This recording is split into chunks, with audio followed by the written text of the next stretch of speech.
Hello and welcome to the Fed by Farmers podcast with me, Cammy Wilson. And me, Iona Murray. Iona, how have you been this week? Very well. Where have we been this week? We have been NFU conferencing. NFU conferencing. NFUS. I think we have to say. Yes, NFUS, that's NFU Scotland conferencing. Where was that? Glasgow, Radisson Blue. Was it nice? It was so lovely, wasn't it? Nice, Big refurbishment, nice. Really, really nice. Yeah, it was good, and it was a fantastic lunch as well. Yeah, lovely. That was sponsored and put on. It was good. I think they got a good drinks reception at the evening meal as well. We didn't go to the meal. No. But we could have went actually, but we just chose not to. Too much work to do. Exactly. Far too busy bringing the content to you guys. Yeah, and Radisson Blue always reminds me of... So I love going to the city centre of Glasgow for nostalgia. Because, as I said to you, I used to work there. So it reminds me of my police days. So how did you find the NFUS conference? I thought it was really interesting. There wasn't too much about sheep and beef, which would be more my kind of cup of tea, probably yours as well. But, I mean, we had some great inputs. We had Robert Chapman from Farmley. Yeah, he was really good. Really, really interesting. Started, he says when he left school, he planned to get to 100,000 birds. And now he's got 500,000 birds. This is hens laying eggs, I should say. And he contract farms another 500,000 and they do 5.5 million eggs a week. Mental. Yeah, and a great speaker. He spoke really interestingly about how the eggs dipped and when the eggs ran out, sort of post-COVID, or it was actually the Ukraine war, I think, and the prices, everything went through the roof. Yep. He spoke really well about that and how they're now on a cost tracking contract. So, like, as the costs change, the price of the eggs change. So there's some security in that. But listen, we'll get a podcast with him, hopefully. Yeah, that would be really good. Even if it means a run up to the northeast. Yep. Another fantastic input was from Dan Gilmore of Gilmore Butchers. Butchers? Oh, I hope I've got that right, Dan. But thanks to him for a shout out. I know. That was weird, wasn't it? Oh, do you not find that weird? I was amazed when... So was I. I couldn't believe it. Yeah, and it was nice. He talked about... how influential farming could be, and he talked about his whole business, which is unbelievable. He's another one for a podcast. 100%. And hopefully he does listen to the podcast. Maybe he just saw that wee snippet on Facebook. But if you're listening, we'd love to have you on the podcast.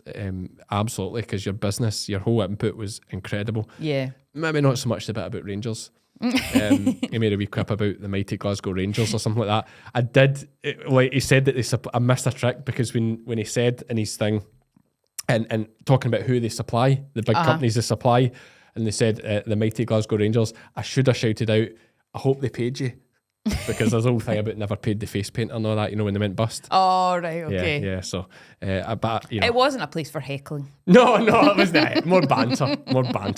No, there wasn't much heckling at all. Even the First Minister didn't get heckling. So, before we'll get on to the First Minister, of course, we did learn...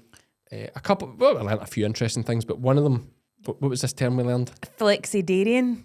Flexidarian. Have you heard of that? What is a flexidarian? Let's find out. So we're at the NFU conference and I'm joined with Cuthbertson. Well, see, I thought a flexidarian was somebody who was doing the downward dog while drinking a pint of milk. It's not that at all. No, it's not that at all. Apparently, it's like, saying to Cammy, it's like swinging with milk. So you'll have a cow's milk latte in the morning with your croissant, and then in the afternoon you'll have a soy milk hot chocolate. I don't get it, but apparently it's a thing. So for people who don't like to commit, they can swing with their dairy. Crystalyx Extra High Energy feed blocks have been providing high energy supplementation to ewes, lambs and rams in the UK since 1978. Packed full of protein, vitamins, minerals and trace elements, Crystalyx Extra High Energy has been proven to increase live lamb numbers and improve lamb daily live weight gain at a cost of only 4 to 7 pence per ewe per day. To view the full Crystalyx range and find your nearest stockist, visit crystalyx-global.com. Always good to hear from Christine. She's great. She's a local hero here in Ayrshire. And she's always good for a laugh. Yes, she is. So a flexidarian. I know. Nonsense. What's happening? Nonsense. Isn't it? Yeah. I just doesn't make sense to me. A conscience thing, do you think, or a health thing? For me, it makes no sense either way. Yeah, I agree. And health, because if you've got No, by the way, you're milk is the healthiest option. Can I But if just you're say? lactose, even if it's from that, if you're intolerant or whatever, yeah. you're still not going to have both. Yeah, I don't know. It makes no sense to me. must be like they kid themselves on. It's for their conscience. Can't we get a flexitarian on? No, Okay. no, Iona. My God, there'll be no oat milk on here. Unless you're lactose intolerant, absolutely fine. Okay, what do we think? We're only joking. You drink whatever you want. I don't mind. I'm a sheep farmer. We're all fed by farmers. Hey, exactly. There's still some farmer somewhere producing the oats or milking the almonds or whatever. Getting up at 3 a.m. Take some milk in. This one's got mastitis. Oh God. So flexitarian, add that to the knowledge bank. Yep. I managed to catch up very briefly with Martin Kennedy, and rather than me trying to explain or us trying to explain too much what the NFU conference was, I asked him he didn't have much time. Of course he didn't. He was a man under pressure and doing a great job. I'm a big Martin Kennedy fan. Yeah. I'm a big fan. He's great. He's just a man of the people to me. You know, he's a sheep and beef farmer. You know, he's built for the hill. You'll not mind me saying that. You know, he's built for the hill. He's a hardy guy and great speaker in my opinion. So here's Martin telling us a bit about what the NFUS conference is all about. So Martin, great to have you for 5 minutes. You're the main man today. What is this NFU Scotland conference all about? Well, conference is all about what we're doing, highlighting what we're doing in producing food in Scottish agriculture. Something we have to be proud of. We need to shout a lot more about it. But the reality is, quite often we're not getting the returns that we deserve for all that efforts that we're going through. So the whole focus of this year is about market returns, where we can look for new markets and getting that market return so that we're in a profitable situation. We need Scottish agriculture to be in a profitable situation so we can continue to invest, so our consumers get the delight of buying local. Yes, of course, and it's great to hear some real positive things about, especially our supermarkets like Aldi's and Lidl's, some of the shelf watch things that we saw there, incredible stats, and we'll put some of that on the podcast. It'd be good to know actually what sectors because I'm just a sheep man, what sectors in Scottish farming are struggling the most just now? Well, right now, I mean, you obviously, soft fruit and veg has been a bit of a unsupported sectors as an issue, but actually right across the board there's always been issues, and it's a bit of up corn, down corn is a true saying. That's happening just now. Cereal prices is now beginning to drop down. Milk price, the huge disparity there is in milk price is a massive concern. We've got some people on milk price just now at maybe 32 pence, you've got some maybe up at 46. Why is that the case? It's the same product in so many instances. That has to change, and we need to have that fairness in the supply chain. So going back to the whole theme about the whole conference about fairness in the supply chain and market returns, that needs to be addressed. And one thing you're talking about, that price difference here, and some of the inputs we've had, with Robert earlier talking about the eggs and the strength, you know, he's one of the big players there. Yeah. But to me, sheep farming, beef, dairy as well, is part of our problem is that we don't work together enough. We're not good at it at all, are we? No. Is it too much rivalry or what? Well, I think there's always that friendly rivalry, and we just don't want to sort of, unleash everything and all our problems to our neighbours and say, look, we're all in a problem here together. We need to stick together. You know, it's always a true saying, that two farmers would cooperate really, really well if the third one wasn't in the room. I know, Martin. Thanks for giving me your time. Fantastic, and we'll see you again very soon. We'll get you in for a full podcast because I want to hear more about your beaver problem. Okay.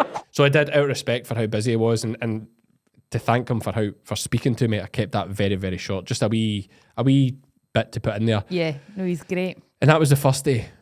But yes, we had those inputs, really interesting. Mm-hmm.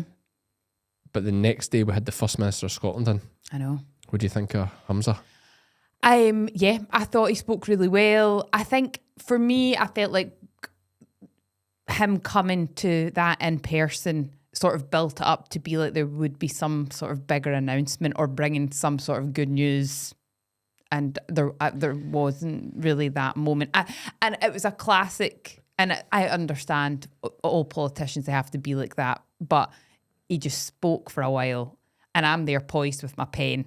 Not really that much to write. No. Do you know? Didn't actually say that much. Yeah, more of the same. Well, in terms of subsidy, it's staying pretty similar. Certainly committing 70% to tiers 1 and 2, which is a good thing. Yeah, it was good in that sense, but I kind of knew he must be coming to say something good. Mm-hmm. Because if not, he'd have threw Mary Goujon, who's the Cabinet Secretary for Rural Affairs and Islands, and I forgot part of that title, but he'd have thrown her under the bus and let her give the bad news. Yeah, you're right. So you knew he was coming to say something decent. I thought on the whole it was a fairly positive. I know what you're saying. There isn't really. It was a lot of well done, pat on the back. Mm-hmm. Scottish farming's great, but there wasn't much about what they're going to do to Support. champion that. Yeah. If you know what I mean. And he said there was a great point where he mentioned that farmers need to get more efficient. And we'll play part of his speech. Actually, we'll play parts of it. We should play the bit actually him talking about the subsidies. Let's just play that just now. Yeah. I'm pleased to say today that the payment strategy for 2024, I can confirm, will continue to ensure that you get the vast majority of your payments at the earliest point in the year. Last year, we began making BPS and green payments on the 4th of September. By the 29th of November, we paid out 95% of planned expenditure, putting 398 million into your farm and croft businesses. We intend to do that again this year to help your financial planning and to ensure you know how and when payments will be made. I can confirm that the 2024 payment strategy will match the timings that you saw in 2023. So hopefully that gives you a degree of certainty and assurance. And that means, of course, that the first payments for BPS and greening will be hitting your bank accounts in September of this year. The full amount, that full 61 million, will absolutely be returned to the portfolio, will be used to support you and your members. It will be committed in full as part of future budgets. And I actually kept the whole thing recording during the Q&A, and there was a really good bit where Martin spoke to him about the efficiencies of farming and how farms have had to become efficient. So here's another soundbite for you on that. A couple of points I'd like to bring up, and you termed some farmers, the inefficiencies in agriculture, and it's quite a sore one to take sometimes from a farming business, because the reality is there's not that many farming businesses that are still functioning that are inefficient, because the challenges that are on agriculture and the margins that are so low, it's very challenging to be sustainable when you're inefficient. So agriculture has moved on and adapted for a long time.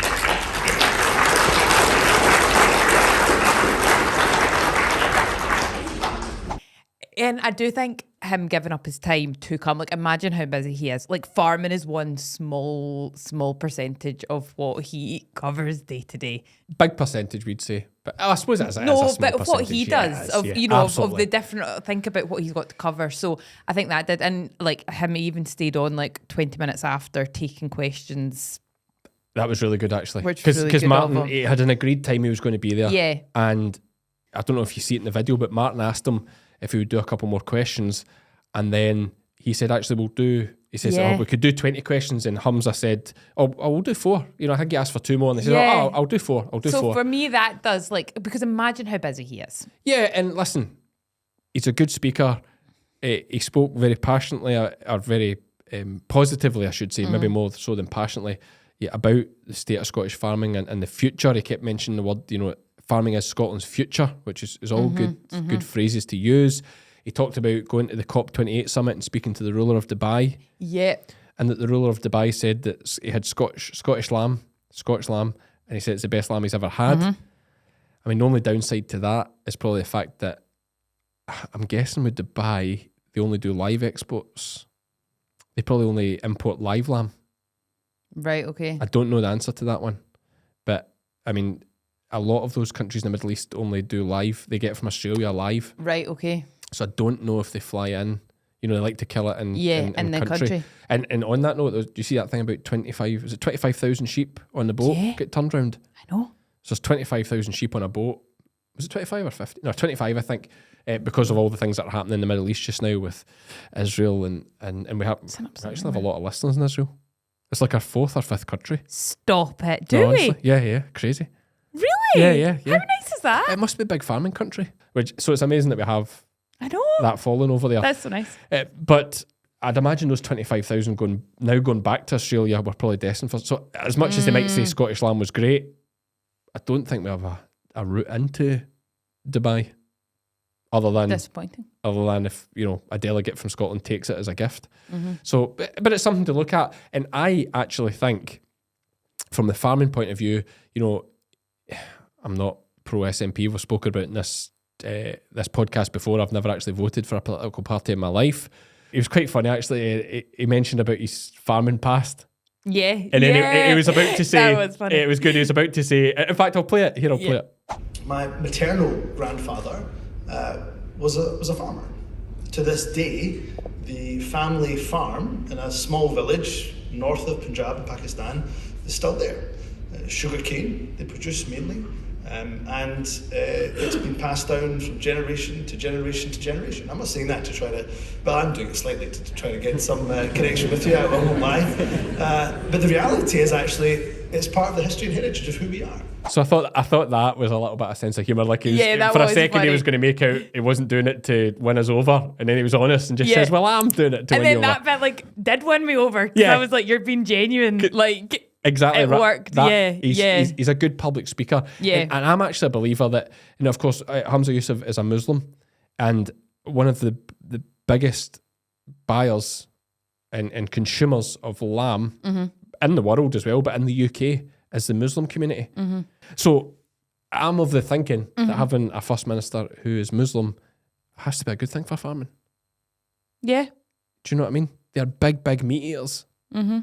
That props up the whole lamb industry, especially the cast ewe, the old ewes. Yeah, for mutton. Mutton props it up massively. Yeah. And Have you had mutton before? Oh yeah. I have a freezer full of it. Have you? Yeah. That doesn't bother me. No, it wouldn't bother me. I just wondered, what is it? Does it taste the same as lamb, or is it? Maybe argue it's a wee bit chew, maybe not as strong. Maybe Right, okay. It's good. It's Would great you just eat it the same as you would eat lamb? with my mouth. Just chew more. Just chew it a bit more. Yeah, eat it just the exact same way. Just in and chew. Yeah, and chew and then Like, digest just swallow slowly. and just- Yeah, no, but I think it makes it great in a curry. You know, if it can get really tender. Yeah, or slow cooker. Would you slow cooker? Yeah. Have you got an air fryer? No, I don't. Have you not? Is it good? Yeah. I don't know why we don't actually, because Lizzie is right into cooking. I'm I surprised. think, well, it's amazing. See these new ones that you've got. I've got like an old rubbish one that handle's broken. What? I've just realised we have a ninja thing that I think does that's an air everything. fryer? Well, it's a slow cooker as well. So it's a fancy one, yeah. It does It the is whole fancy. shebang. It's like a gift her mum got her. Well, and then it's got 2 baskets, and you can just put it on when you want things ready, and it'll start up each side. Well, and that time, like if you say I want it for 5:30 at night. and it'll just boom, and it'll, if you've got other things in the other side, it'll put them on later than this side, and so everything's ready at the same time. Okay, that is clever. Lizzie does use the slow cooker a lot, and most of our lamb goes through the slow cooker. Does it? It's just so good. Yeah. Like, seeing that's just melting off the bone. Or, So nice. Yeah, lamb is a beautiful meat. The only tricky thing with lamb, I don't want to tangent about lamb here. Everything's cheap in this podcast, but it's like it's not that popular cold. No, that's true. You wouldn't have like a lamb sandwich. Yeah, it's just not. Yeah, what is that? Because you would have beef. I think it's mainly to do with fats. Okay, so Lamb's it a would very go fatty meat. chewer, Well, you know what chewer. the fat goes like when it goes hard. Yeah. You know, it gets Yeah, I very. wouldn't like that. Yeah, it's very greasy and like lamb. Not all. Whereas you you know, can do like pulled pork and stuff, and it's very lean. yeah. Yeah. I mean, you can do pulled lamb too. To be fair, yeah, it just. Can you? But then it must still be the fats in it. It just something Must about be. it just isn't the same. Because you wouldn't cold. have it. Yeah. Yeah. Interesting. Exactly. One of the other things Humza was saying was I feel like he was very much pushing how involved he wanted farmers being in sort of co-designing the future framework. He mentioned that loads of times. Yeah, he really, I feel like he kept coming back to it, and I felt like I believed him. You know, that sorry, so what he was saying was basically that it wasn't going to be made at government level, that he wanted farmers to be involved from the get-go and how things... Yeah, rather than them make would decisions evolve. and then it be a disaster. He wants farmers guiding the way policy goes. And or for it to be a constant back and forth. Yeah. It's more everybody's on the team from the get-go to see where it goes. I mean, personally, I just have real trust issues with any politician. Like, I just don't trust any of them. Yeah, which is fair. It's like I listen to the rest of his politics. I quite like Alistair Campbell and Rose Stewart, but I don't trust a word they say. Okay. You know, Yeah. when they tell you what... The politicians are great at telling you what you want to hear and then doing something different. Yeah. And that is my only worry about it. Although he spoke great, seemed like a man of the people, Yep. very charismatic, certainly more charismatic than I've watched him doing First Minister's questions and such like. He's certainly more charismatic and more personable than 100%, I expect him to be. You probably couldn't help but like him. To be honest, he did a good definitely. job. He did a very good job Yep. at doing what he came to do, which is win over support, Yep. win over voters. He did that very well. One disappointing thing, and just because people are going to notice it in the video, I'm just going to say it here that it's like spelled his name wrong on the card, and I feel so sorry for whoever did the card. I hope you didn't get a hard time about it. I know, it's just a mistake. It's absolutely will be I know. a genuine mistake. It just was a horrible mistake. But these things happen, right? If somebody's gave you a hard time about it, shake it off. It'll be a story to tell in years to come. Don't worry about it. Everyone makes mistakes. We should have been funny and had a wee card up with our names spelt wrong. Oh, we should have. That'd be good, eh? Yeah. That'd be good. Ashley might put a wee graphic on here with the Yeah. name spelt wrong. Call you Isla instead of Iona. Do you get that I a lot? get that. Yeah. I do. Yeah, I can imagine. Most foragers don't supply sheep and cattle with enough cobalt, copper, iodine and selenium, critical to digestion, immunity, reproduction and growth. When it comes to supplementation, there's a danger of under or oversupply. But when bolusing with Animax Tracesure, you can be sure every animal has enough for up to 6 months in one single application. Animax, giving what it takes. So it was good to summarise. He's probably won a few people over. The people that don't like him still won't like him. Yep. You know, that's pretty standard in politics, and he knows that. He took some tougher questions, dealt with them okay. I do think when they give answers, they rattle on far too long, and sometimes I think that's to prevent more questions. You know, the longer answer you give, the time. yeah, the longer answer you give, the less questions you need to answer. Yeah. Despite he did stay over, he did Yeah, 4 yeah, extra yeah, questions, but they sometimes Yeah, I hear what you mean. they've gave the Eke answer, it out. then they repeat themselves about a lot of stuff, you know, but they're all trained to do these things the way they do them, so it's all wise stuff. But no, it was a good conference, good to see a lot of familiar faces. And just very quickly before we do finish up, I had a great chat with MSP, I believe, easy to remember, Edward Mountain Yes. from the Highlands and Islands What a region. fantastic name. Eddie Mountain. So good. Great name for that job. So he's MSP for there, and we spoke about the legislation around dogs and livestock. Now, stay here. I know you're sick of me talking about it, but Iona and I are working together with the NFU, I must say as well. Shout out to them, the Commandant team. We're trying to bring about legislation to change the law, because the law currently states it's illegal to have a dog off the lead. Sorry, it's illegal to be in a field of livestock with a dog unless it's on the lead or under close control. Yep. And we want to delete that wording or under close control because it's so grey, it's so vague.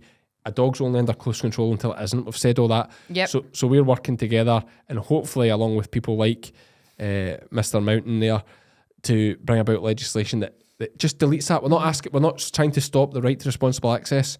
We're not trying to stop people even coming into fields with livestock and dogs, as much as that is bloody ridiculous. We're not trying to stop that. We're just trying to give the farmer some form of control, Yep. some form of way of saying you're breaking the law, and be able to ask them to put it on a lead. Because right now, by law, they don't have to put it on a lead, which is mental. The law is short. And it was put to me, I got quite heated. Iona had to calm me down a little bit. I did get a little bit heated. So, Mr. Mountain, if you're listening, I do apologise. I got a bit fired up because he informed me that when they were drafting this legislation and talking about it, the argument against just having it on the lead was that it's dangerous to the dog walker if, say, cattle approach and they have the dog on the lead. Yeah. And I got a bit heated and might have said some things along the lines of, this is how stupid these policymakers are. Because, and I'll do it here, if you're watching on YouTube, I'm about to stand up, right? I'm going to do a demonstration. A podcast first. I can't stand, me standing up. Yeah. I can't actually stand up because I'm out of camera shot. But, so I'm holding a lead just now. Yep. Imagine this is a lead. I'm holding this lead just now. My dog's on a lead. I'm in a field. There's some cattle running towards me. I've dropped the lead. Dog's free. Dog can run away. It takes a second. Yep. Open your hand, let the dog go. So that argument about not being, it's nonsense. And also more of an argument not to go in. Oh, the fact that they're actually talking about that, like, you know, You're in a field with it. why are you in a field with cattle Right, anyway, with a let's dog? not go I on know, the stop rants it, again. stop it. Right, My okay. blood's up. Yeah, My no. blood's up. Anyway, it was so I really started getting interesting. upset about that and saying, well, look, that's it off the Yeah, lead. I know, Like, I know. you need to talk to these people, like people that say things like that and come out with that nonsense. You should just like shout them down. Because it's like, you're just making this overcomplicated and it's a stupid argument. Yeah. Like, let the lead go and the dog's off the lead. I hear you. I Anyway. hear you. Anyway, tell me how wrong I am. Drop us an email, podcast@fedbyfarmers.co.uk. That one always gets people fired up. That, I think, is enough for this one. We've got to keep it short. Yep. Just quickly, what have you got on this week? Good question. I'm in Arran. As this podcast is out, I'll be in Arran scanning sheep. Okay. We have 3 days there this week. I'm back. I have a day in Aberdeenshire. I then have a day in Yorkshire. Oh. Yeah, just big lots, so it's worth Right, the run. okay, yeah. Actually, just for a bit of fun as well. Yeah. And then, back to Ayrshire the following week. So yeah, just scanning sheep every day. When does scanning finish? For me, it's about I think the book is full to the 2nd or 3rd of March. Right, okay. So yeah. And you've scanned yours? Not all of them, just some? Not all of them. That's a contentious issue with Lizzie. Yeah, she's starting to threaten to get Grant Harcombe to come and scan them. But I told her Grant's busier than me, so she threatens us every year. I says Grant's busier than me, so good luck with that. So yeah, good scans so far. Unbelievable scans so far. Actually, we'll do a podcast. We'll do a Q&A review. We've been very lucky this year, but we'll talk through all the scan results as another podcast. Yeah, that's a good idea. To do. In general, by the way, for anyone wondering, most scans have been the same as last year. Like pretty steady, up or down a percentage or two. No disasters. Very little liver fluke around. It's all been good. Yeah, so I think that'll do us for this week. Thanks very much to NFU for inviting us to the conference. We had a fantastic time. NFUS. Got to keep saying NFUS because it's different from NFU. NFUS, which is NFU Scotland. Thanks very much for inviting us to the conference. And of course, as always, thanks to our partners, Crystalyx and Animax. Still waiting on these Animax boluses. I make this reference all the time. Once the Animax boluses, the Tracesure boluses are here, I'll empty the boxes for my own sheep. Makes sense. Yeah, absolutely. And I'll leave. I'll be emptying these. Come lambing time, these will be empty as well, don't worry. But we'll work our way through them. So thanks to them for their continued support. That's it for this one. I've been Cammy. I've been Iona. And we are both Fed by Farmers.